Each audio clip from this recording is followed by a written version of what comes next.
जानना चाह रहा है कि क्या मंथन हो रहा है जी, और आगे कैसे जीतेंगे इसको लेकर रणनीति बनेगी। कि सीटों को लेकर के शक्ति प्रदर्शन करे और सीटों को लेकर के एक दबाव वाली राजनीति करे कि इतना सीट चाहिए, कितना सीट चाहिए। तैयारी जो है 243 सीट पे चलेगी और मजबूती के साथ चल रही है। तो नीतीश कुमार के बाद सिर्फ उपेंद्र कुशवाहा ही एक वैसे समाजवाद के ध्वजवाहक हैं जो बिहार को आगे बढ़ा सकते हैं। सम्मान से कोई समझौता नहीं होगा, ये हर कार्यकर्ताओं का राय है। तो ये कह रहे हैं कि अगर नीतीश कुमार के बाद अगला कोई बिहार का सीएम हो तो उपेंद्र कुशवाहा जी उसमें सबसे अग्रणी पंक्तियों में खड़े मिलेंगे। देखिए, सीएम होना और नेता होना दोनों दो चीज़ है। 2025 225 इसको साकार करने में उपेंद्र कुशवाहा का बहुत बड़ा योगदान होने वाला है। 243 सीट पर माननीय उपेंद्र कुशवाहा जी का तैयारी है। एनडीए शाहवाद हारने के कारण उपेंद्र कुशवाहा को डर करके बनाया गया, नहीं तो बिहार में कुछ भी हो सकता है। पनोरमा ग्रुप, जो सोचता है वो करता है। नमस्कार, न्यूज हाट देख रहे हैं आप, मैं हूं आपके साथ अनिकेत पाठक। देखिए, हम लोग वाल्मीकि नगर में हैं और मंथन शिविर चल रहा है यहाँ पर राष्ट्रीय लोक मोर्चा पार्टी का। कौन सा मंथन चल रहा है और इस मंथन से कौन सा अमृत निकालने का प्रयास किया जा रहा है, उस अमृत की एक बूंद भी अगर हमको मिल जाए तो हम उसको जानने का प्रयास करेंगे। प्रशांत जी हमारे साथ में हैं। बताइए प्रशांत जी, जो मंथन चल रहा है, आप लोग तो इसे बताइएगा नहीं, हमको पता है, लेकिन कम से कम एक आधो बूंद बताइए, जनता जानना चाह रहा है कि क्या मंथन हो रहा है जी। देखिए, चुनाव का समय बहुत निकट आ गया है और हमारी पार्टी मजबूती से लड़े, क्या रणनीति हो, इसको लेकर के अभी राजनीतिक मंथन शिविर हम लोग लगाए हैं। 3 दिवसीय है ये। कल पहला दिन था, आज दूसरा दिन है, कल अंतिम सत्र चलेगा। निश्चित रूप से पूरे बिहार के हर एक ज़िले से जितने भी वरिष्ठ कार्यकर्ता हमारी पार्टी के हैं, सभी लोग यहाँ पे आए हैं, अपनी अपनी राय रख रहे हैं, जो आखिर कैसे पार्टी को लड़ना चाहिए, पार्टी को क्या करना चाहिए, सब खुल करके अपनी बात रख रहे हैं।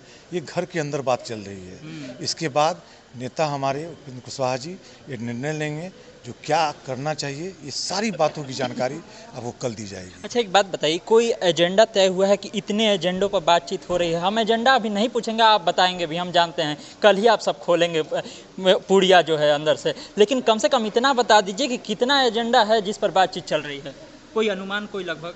देखिए, एजेंडा लगभग, जो राजनीतिक पार्टी है तो विभिन्न मुद्दों पे यहाँ पे बात चल रही है कि आगे कैसे चुनाव लड़ना है।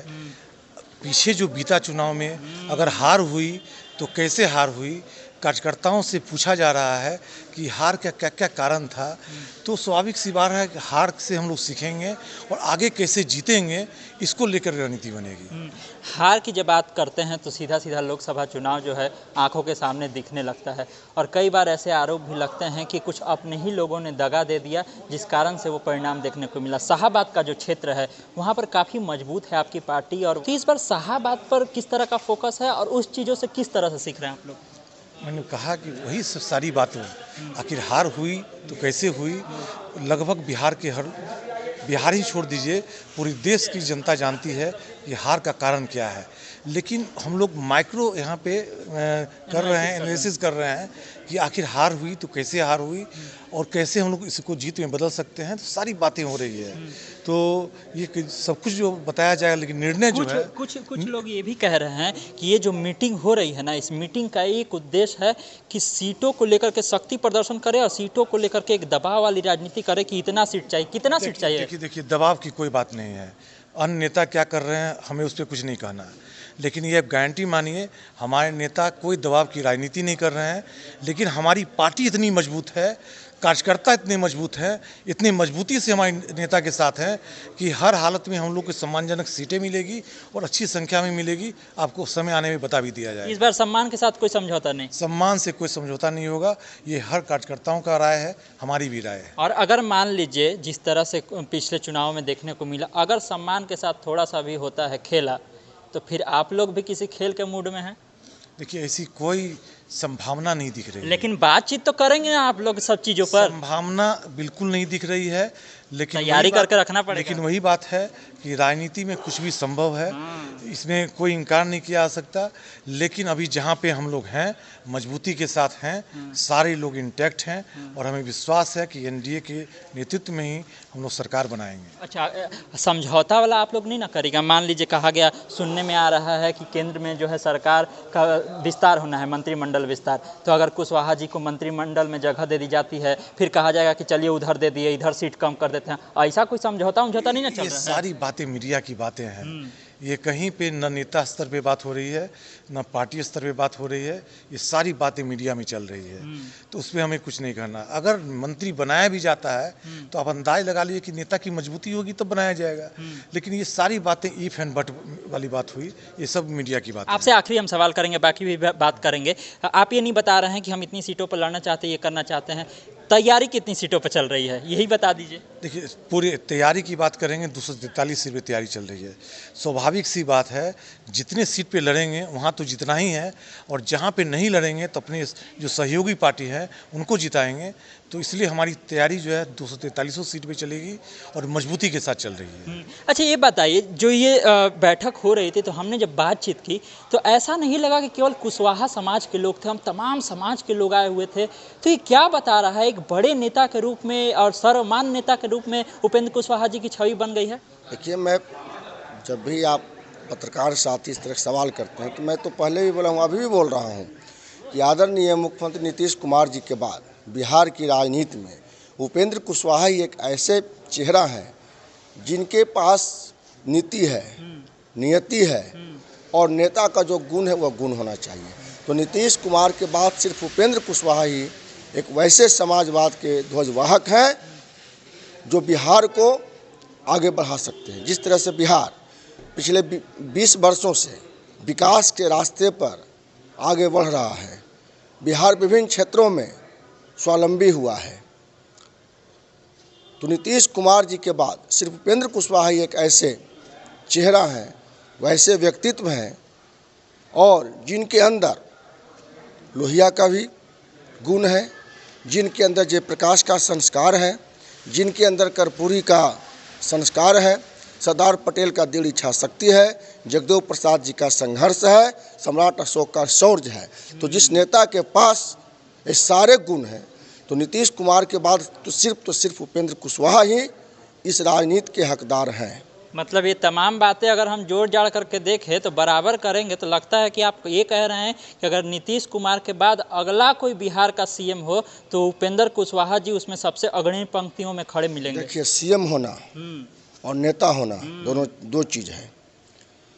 उपेंद्र कुशवाहा को आप सीएम पद से नहीं तोड़ सकते। हाँ, मौका मिलेगा तो बिहार को बहुत आगे बढ़ाएंगे, लेकिन उपेंद्र कुशवाहा हम पीछे ही बोले हैं कि इनके पास नीति है, नियति है और नेता के वे सारे गुण हैं, तो फिर उसको इस तुलना से हम कैसे माप सकते हैं। लेकिन ये भी तो देखने के लिए मिला कि जब हम पिछले कुछ चुनाव में देखते हैं हर समय एनडीए के साथ एक मजबूत साथी के साथ खड़े रहे। उपचुनाव की हम बात कर ले, वहाँ पर सुशील कुशवाहा खड़े थे, उसके बाद भी वो सीटें एनडीए निकाल करके ले जाती है। कहा जाता है कि उपेंद्र कुशवाहा उसके बहुत बड़े फैक्टर थे, बाकी उपचुनाव में भी देखने को मिला।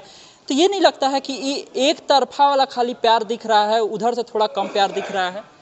नहीं, देखिए, जहाँ तक आप जो सवाल किए हैं, हम लोग एनडीए के एक महत्वपूर्ण पार्टनर हैं, एक मजबूत पार्टनर हैं। आपको एक छोटा सा देते हैं उदाहरण, गांव देहात का उदाहरण, कि हमको दिल्ली जाना है और दिल्ली का भाड़ा है 1000 रुपया, हमारे किसी के पास 990 रुपया है, 10 रुपया नहीं है, तो बिना 10 रुपये दिल्ली पहुंच सकता है? वो नहीं पहुंच सकता। तो राष्ट्रीय लोक मोर्चा जो है, इसके बिना अगर कोई परिकल्पना करे बिहार में कि मजबूत एनडीए की सरकार बने और पूर्ण बहुमत के साथ बने, आदरणीय प्रधानमंत्री श्री नरेंद्र मोदी जी का जो नारा है, नीतीश कुमार जी का जो नारा है, एनडीए के तमाम नेता का जो नारा है 2025 225, इसको साकार करने में उपेंद्र कुशवाहा का बहुत बड़ा योगदान होने वाला है। एक आखिरी सवाल हम आपसे करेंगे। सवाल ये करेंगे कि जब भी आप लोग बात कर रहे हैं तो आप लोग ये भी कह रहे हैं कि जब सत्ता आएगी तो सत्ता में भागीदारी, अभी सीटों की तो बात नहीं कर रहे लेकिन सत्ता में भागीदारी, मतलब ये प्लान दूर का है और ये प्लान है कि जब अगर सत्ता में एनडीए फिर से आती है तो एक मंत्री पद से लेकर के तमाम चीज़ों में जो भागीदारी भागीदारी है वो बढ़नी चाहिए, कुशवाहा समाज की और आरएलएम की। देखिए, हम भागीदारी बिहार के विकास में चाहते हैं कि बिहार जिस तरह से आगे बढ़ रहा है और तेज़ी से विकास करे, इसमें जो आने वाला चुनाव उसके बाद जो सरकार बनेगी उसमें राष्ट्रीय लोक मोर्चा की महत्वपूर्ण भागीदारी हो, ताकि हमारे नेता का जो एजेंडा है शिक्षा में सुधार, कॉलेजियम सिस्टम, इसके अलावा और बहुत सारे जो मुद्दा हैं उन मुद्दों को हम मजबूती के साथ आगे बढ़ाएं और उसका समाधान निकालें। उन मुद्दों को मजबूती के साथ आगे बढ़ाएंगे। कहाँ से हैं, क्या नाम है? सुपौल से हैं, पप्पू कुशवाहा मेरा नाम हुआ। पप्पू कुशवाहा जी, तो बताइए पप्पू कुशवाहा जी, कैसे पार्टी को मजबूत कर रहे हैं, कैसे आगे बढ़ाइएगा? हम लोग माननीय नेता उपेंद्र कुशवाहा के नेतृत्व में उनके बताए हुए जो सांगठनिक क्षमता है उनके अनुसार हम लोग मजबूती के साथ आगे बढ़ रहे हैं। पूरे बिहार में 243 सीट पर माननीय उपेंद्र कुशवाहा जी का तैयारी है, क्योंकि एनडीए को मजबूत करना है और माननीय उपेंद्र वो कुशवाहा कहते हैं कि जो कार्यकर्ता लोग कहेगा वही कार्यकर्ता लोग का बात मानेंगे, तो कार्यकर्ता लोग क्या कहे हैं, कितना सीटों की बात ऐसी कोई चर्चा नहीं है, लेकिन चर्चा इस बात की है कि एनडीए की सरकार मजबूती के साथ पुनः बने, जिसमें कि राष्ट्रीय लोक मोर्चा का भूमिका अहम हो सके, इसकी लेके काफ़ी चर्चा हो रही है। नज़रअंदाज करना कुशवाहा जी को भारी पड़ सकता है किसी भी गठबंधन के लिए, जिस गठबंधन में वो हैं, या भविष्य में कुछ भी हो सकता है, क्योंकि कहा जाता है कि राजनीति में कुछ भी संभव है। राजनीति में तो कुछ भी संभव है, लेकिन ऐसा कोई बात नहीं है। एनडीए गठबंधन के साथ हम लोग हैं और उनके साथ हम लोग अभी काम कर रहे हैं, और जो कह रहे हैं कि जो राजनीति में कुछ भी हो सकता है, तो यही देन है उपेंद्र कुशवाहा जो राज्यसभा के सदस्य बना करके द्वितीय सदन के मेंबर बनाया गया है। अगर राजनीति में ऐसा कुछ नहीं होता तो आज वो काहे बनाया गया, थोड़ा सा बताइएगा। का डर करके बना दिया गया कि पूरा शाहाबादे हार गया एनडीए शाहाबाद हारने के कारण उपेंद्र कुशवाहा को डर करके बनाया गया, नहीं तो बिहार में कुछ भी हो सकता है। और द्वितीय विरोधी लोग बैठे हुए हैं, उपेंद्र कुशवाहा के मोहताज बने हुए हैं।